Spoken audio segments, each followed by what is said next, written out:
I'm a 47-year-old woman. After years of marriage, I found out my husband was cheating on me. I left him, and I've been living alone ever since. I worked hard for years, and eventually I became independent, a researcher. One day, I traveled to Istanbul for a conference. After the event, I wandered through an antique market. There, I saw a dusty old glass jar with a lid. It looked filthy, but for some reason, I felt drawn to it, so I bought it. When I got home, I put it in the sink to wash it, and suddenly, it slipped from my hands. And just like that, a massive genie burst out of it.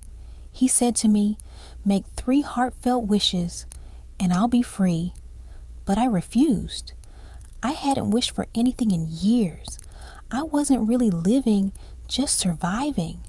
The genie begged, but when he saw I wouldn't give in, he started telling me his own story.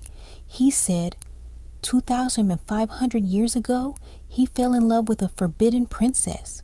Because he was from the world of Djinn, their love had to stay secret. The princess hid him, but when it came time for her to marry, her husband found out. So he trapped the genie in a jar and threw it deep into the sea. 2,000 years later, the jar ended up in the hands of a young maid. She too was in love with a prince. Her first wish was to marry him.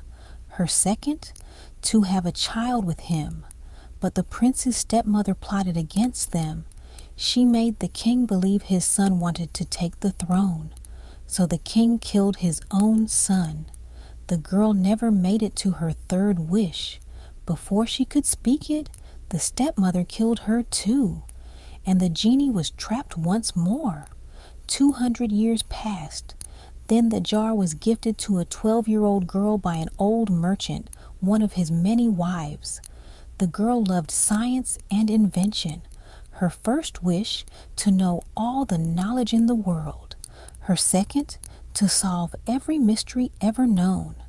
But when she tried to make her third wish, the genie, who had fallen in love with her, stopped her, because after that third wish, he would disappear. They fought, and in her anger the girl shouted, "I wish I'd never met you." And just like that, the genie vanished, until now, when he appeared before me. And that's when I realized what I truly wanted. I wanted love, the kind of love that Genie had for that girl. So my first wish was for the genie to fall in love with me. We lived a good life together for a few years, but he wasn't made for this world. If he ever slept too long, he turned to stone. It was hard for him.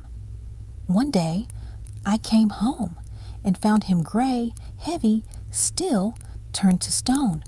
I panicked. My second wish was for the genie to be healed. I loved him too, and I couldn't bear to see him suffer. So my third and final wish was for him to return to his own world. But before he left, he made me a promise. He would visit me until the end of my life so that I'd never feel lonely again.